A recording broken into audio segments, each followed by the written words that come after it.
பொது அறிவு பொருளியல் அறிமுகம். கிராமங்களில் வாரம் அல்லது மாதம் ஒருமுறை பொதுவான ஒரு இடத்தில் குறிப்பிட்ட நேரத்திற்கு மக்களின் தேவைக்கேற்ற குறிப்பிட்ட பொருட்களை ஒருங்கிணைத்து விற்பனை செய்யும் இடத்தின் பெயர் சந்தை ஆகும். அன்றாட தேவைகளை பூர்த்தி செய்ய மக்கள் அங்காடியிலிருந்து வாங்கி பயன்படுத்தும் பொருட்களின் பெயர் நுகர்வோர் பொருட்கள் ஆகும். கையில் கிடைக்கும் வருமானத்தில் நுகர்வுக்கு செலவு செய்தது போக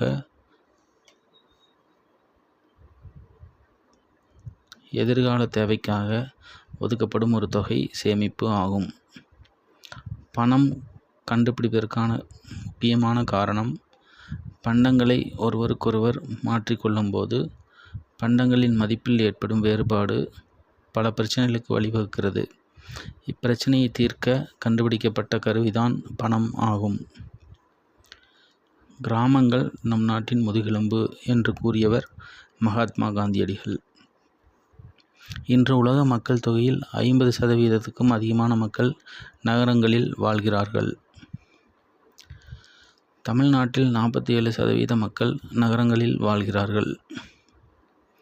சந்தையில் பொருட்களை வாங்கி பயன்படுத்துவோர் நுகர்வோர் ஆவர்.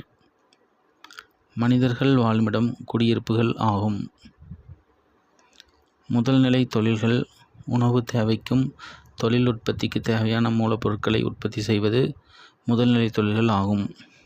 முதல்நிலை தொழில்களுக்கு எடுத்துக்காட்டு வேளாண்மை, கால்நடை வளர்த்தல், மீன் பிடித்தல், கனிமங்கள் சேகரித்தல், தாது பொருட்கள் சேகரித்தல், கனிகள் சேகரித்தல், தேன் எடுத்தல், மூலிகைகள் சேகரித்தல், ரப்பர் சேகரித்தல், மரம் வெட்டும் தொழில் போன்றவை முதல்நிலை தொழில்கள் ஆகும்.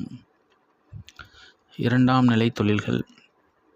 முதல்நிலை தொழில்கள் மூலம் சேகரிக்கப்படும் மூலப்பொருட்களிலிருந்து இயந்திரங்கள் மூலம் அன்றாட தேவைக்கான பொருட்கள் வரை பெருமளவில் உற்பத்தி செய்தல் இரண்டாம் நிலை தொழில்கள் என்றும் தொழில்துறை என்றும் அழைக்கப்படுகிறது.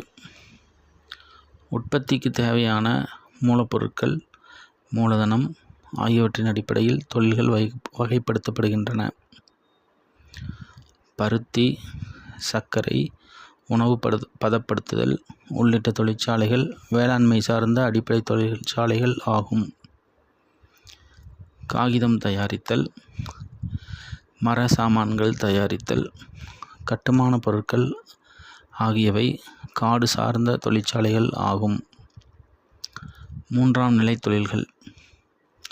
முதல் நிலை தொழில்களில் பொருட்களை பெற்று இரண்டாம் நிலை தொழிற்சாலைகளில் தயாரித்த பொருட்களை மக்களிடம் கொண்டு சேர்க்கும் தேவையான சேவைகளை வழங்குவதால் இவை சேவைத்துறை தொழில்கள் என்று அழைக்கப்படுகின்றது. எடுத்துக்காட்டாக போக்குவரத்துகள், சாலை போக்குவரத்து, ரயில் போக்குவரத்து, கடல் போக்குவரத்து. தொலைத்தொடர்பு, தொலைபேசி மற்றும் தகவல் தொழில்நுட்பம். வர்த்தகம் சார்ந்த தொழில்கள், பொருட்களை கொள்முதல் செய்தல் மற்றும் விற்பனை செய்தல். வங்கி தொழில்கள், பண பரிமாற்றம் மற்றும் வங்கி சேவைகள்.